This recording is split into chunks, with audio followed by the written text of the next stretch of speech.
Hello दोस्तों, कैसे हैं आप लोग। स्वागत है आपका मेरे नई वीडियो में। दोस्तों, एक बहुत ही बड़ी खुशखबरी आ रही है सैटेलाइट इंटरनेट सर्विस के बारे में।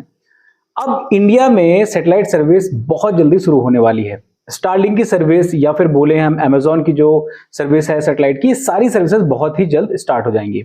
ऐसा मैं इसलिए बोल रहा हूं क्योंकि 9 तारीख को ट्राई ने एक 203 पन्नों की पूरी पीडीएफ को अपने वेबसाइट पे अपलोड किया है, जिसमें उन्होंने कंप्लीट डिटेल्स बताई हैं सैटेलाइट सर्विस के स्पेक्ट्रम के बारे में, जिसमें आपको चार्जेस को लेकर के किस तरीके की सर्विस रहेगी उस चीज को लेकर के, कैसे ये डिस्ट्रीब्यूट किया जाएगा उस चीज को लेकर के, और हम तक कैसे ये सर्विस पहुंचेगी, कितने प्राइस में पहुंचेगी, इन सब चीजों के बारे में कंप्लीट डिटेल उस पीडीएफ पे बताई गई है। 203 पन्नों की ये पीडीएफ है। अब जब ट्राई ने इस स्पेक्ट्रम को लॉन्च कर दिया है तो इसका मतलब यह है कि अब पूरी तरीके से ये सारी सर्विसेज स्टार्ट हो जाएंगी। और सबसे मेजर बात तो ये है कि जो कंफ्यूजन हो रहे थे लोगों को कि स्टारलिंक आएगा या नहीं आएगा, अमेजॉन का जो सैटेलाइट सर्विस है वो यहाँ पे आएगी या नहीं आएगी, तो इस पीडीएफ में अमेजॉन और स्टारलिंक दोनों के बारे में मेंशन किया गया है बाय नेम कि उनकी सर्विस किस तरीके से मिलने वाली है, क्या क्या सर्विसेज मिलने वाली हैं, और कैसे उनकी जो सर्विसेज रहेंगी उस पर गवर्नमेंट किस तरीके से गाइडलाइन दे रहा है। वो सारी चीजें आपको इस पीडीएफ में देखने को मिल जाएंगी। तो चलिए इस पीडीएफ के बारे में कंप्लीट डिटेल में आपको बताता हूं। और पूरी डिटेल तो मैं नहीं बताऊंगा, लेकिन फिर भी थोड़ी बहुत आपको जो मेन ब्रीफिंग होती है वो बताता हूं, और बताता हूं कि कैसे सर्विस हमें मिलने वाली, किस किस तरीके से मिल जाएगी, कौन कौन सी सर्विसेज होने वाली, कितने प्राइस में होने वाली, इन सब चीजों के बारे में आज पूरी डिटेल में इस वीडियो में आपको बताने वाला हूं। नमस्कार दोस्तों, मेरा नाम है अनूप, आप देख रहे हैं टेक एंड ट्रेंड्स।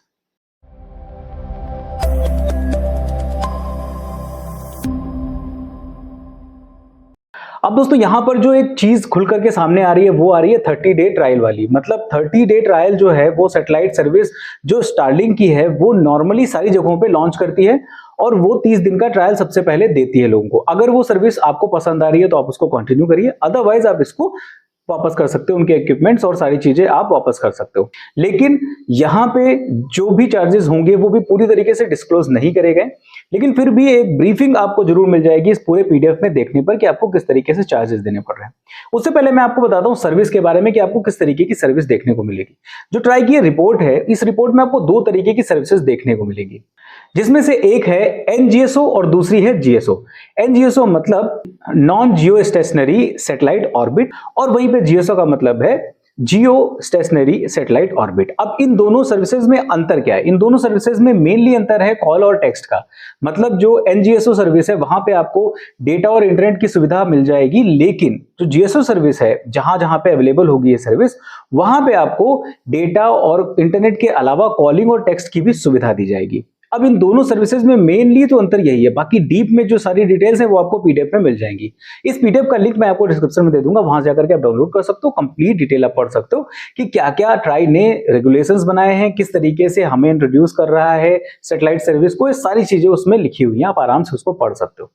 अब ये जो स्पेक्ट्रम है ये सारी कंपनीज को 5 साल के लिए इनिशियल स्टेज पे दिया जाएगा।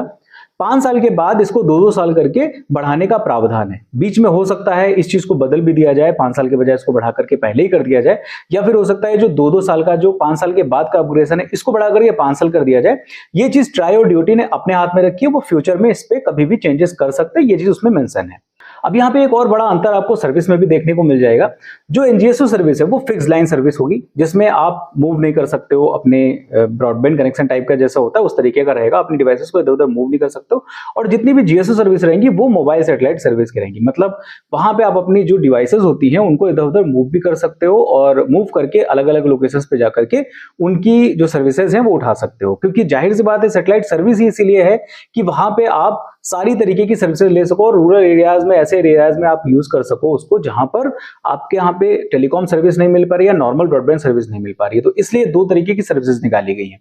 अब इस पर जो गवर्नमेंट ने एक बेसिक चार्जेस रखे हैं इन सारी कंपनीज के लिए, उस पर भी मैं आपको बता देता हूं कंप्लीट डिटेल कि गवर्नमेंट ने सीधा सीधा जो अपने चार्जेस रखे हुए, जो अपना कमीशन रखा हुआ है वो उन्होंने क्लियर कर दिया। इससे हम एक आइडिया लगा सकते हैं कि हमारे पास ये प्लान किस लेवल पे आने वाले हैं। अब इसमें जो गवर्नमेंट के चार्जेस हैं वो पर गीगाहर्ट्ज के हिसाब से उन्होंने निकाले हुए हैं। यानी पर गीगाहर्ट्ज के हिसाब से 3500 रुपए मिनिमम चार्जेस गवर्नमेंट चार्ज करेगा इनसे पर साल का। मतलब एक साल के लिए 1 गीगाहर्ट्ज अगर सर्विस वो प्रोवाइड करा रहे हैं तो उसके लिए वो 3500 रुपए गवर्नमेंट को चार्जेस देंगे। तो ये एक बेसिक जो स्ट्रक्चर है, जो बेसिक चार्जेस है वो तय हो चुके हैं। अब इस पे डिपेंड करता है कि सारी कंपनीज कितने गीगाहर्ट्ज की सर्विस दे रही हैं, किस लेवल पे उसको बांट रही हैं, वहीं पर हमारे साथ में प्राइजेस भी कहीं ना कहीं डिसाइड होकर के आ जाते हैं। अब जिसमें अगर आप उनका पॉइंट नंबर 1.5 पढ़ोगे तो उसमें साफ साफ लिखा हुआ है, through the aforementioned letter dated 16/8/2022, DOT provided a list of frequency band to be considered by TRAI for providing recommendation with respect of space-based communication service as given below। जिसमें से पहला जो नंबर है वो है 10.7 से लगा करके 12.75 गीगाहर्ट्ज का, जो कि स्पेस टू अर्थ पे लिंक रहेगा। जो दूसरा है वो 12.75 से लगा करके 13.25 गीगाहर्ट्ज का है, जो कि अर्थ टू स्पेस में लिंक रहेगा। तीसरा है 13.75 से लगा करके 14.5 गीगाहर्ट्ज का, जो कि अर्थ टू स्पेस पे रहेगा। चौथा है 17.7 से लगा करके 18.6 गीगाहर्ट्ज का, जो कि स्पेस टू अर्थ में भी है, और यही सेम जो गीगाहर्ट्ज हैं वो अर्थ टू स्पेस में भी रिकमेंडेड है, उसमें भी यूज हो सकता है ये वाला। उसके बाद में 15 है 18.8 से लगा करके 19.3 गीगाहर्ट्ज का, जो कि स्पेस टू अर्थ लिंक है। 19.3 से लगा करके 19.7 गीगाहर्ट्ज का स्पेस टू अर्थ है। 19.7 से लगा करके 21.2 गीगाहर्ट्ज का स्पेस टू अर्थ में है, और 27.5 से लगा करके 29.5 गीगाहर्ट्ज का अर्थ टू स्पेस है। और सेम यही गीगाहर्ट्ज की फ्रीक्वेंसी रेट जो है वो आपको अर्थ टू स्पेस भी मिल जाएगा और स्पेस टू अर्थ भी मिल जाएगा, जिसमें लिखा हुआ है, अगर साथ में आप देख सकते हो, 27.5 to 28.5 gigahertz has been identified for implementation of IMT in India. तो ये जो गीगाहर्ट्ज है ये वाला इंडिया के लिए स्पेशली जो है इसको आइडेंटिफाई किया गया है कि ये वाले गीगाहर्ट्ज का जो बैंड है वो यहां पर रहेगा। अब 29.5 से लगा करके 31 गीगाहर्ट्ज तक का अर्थ टू स्पेस का ऑर्बिट है। अब आगे इनका 1.6 पॉइंट जो नीचे लिखा हुआ है वो बहुत ज्यादा इंपॉर्टेंट है, उसको बता देता हूं। लिखा हुआ है, while providing the above list frequency band, DOT also mentioned that try can however provide recommendation for other frequency bands also। मतलब कि इन बैंड्स के अलावा आपको और भी बैंड्स देखने को मिल सकते हैं, और भी इसमें चार्जेस जुड़ सकते हैं, और भी इसमें तरीके बन सकते हैं जिसमें गवर्नमेंट को अलग से चार्जेस हो सकता है टेलीकॉम कंपनीज को देना पड़े। सैटेलाइट टेलीकॉम कंपनीज जो है वो और भी चार्जेस उनसे दे सकती हैं।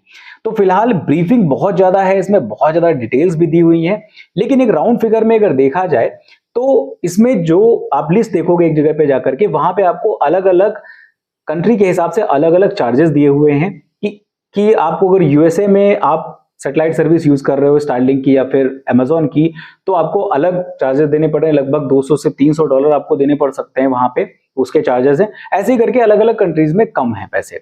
तो डिपेंड करता है ये कि किस तरीके से इंडिया में यहाँ पे प्रोवाइड किया जाएगा।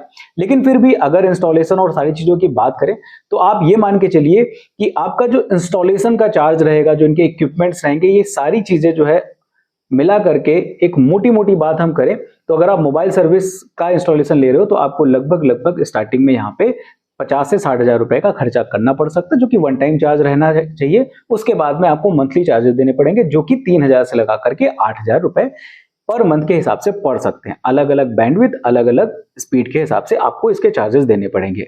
उम्मीद तो यही हम करते हैं कि ये चीज 2,500-3 हजार रुपए से भी नीचे में हमको मिल जाए। ये प्लान्स तो ज्यादा बेहतर रहेगा, लेकिन फिर भी 3 से 8 हजार रुपए के आसपास में इनका मंथली चार्ज रहना चाहिए, जो कि एक जनरल वे में सारे जितने भी कंट्रीज में ये चल रहा है उसके हिसाब से एक एवरेज निकाल करके ये समझ में आ रही है चीज। फिलहाल अभी तक कोई फिक्स्ड प्लान या फिर डिटेल्स नहीं हमारे पास आई हैं, और इस पीडीएफ में भी कोई ऐसी प्लान या डिटेल नहीं दी गई है कि जहां पे क्लियर हो गया हो कि कितने एमबीबीएस का प्लान हमारे पास आ रहा है जिसमें हमें इतने रुपए देने पड़ेंगे। तो ये चीज नहीं अभी तक डिटेल्स बताई गई है।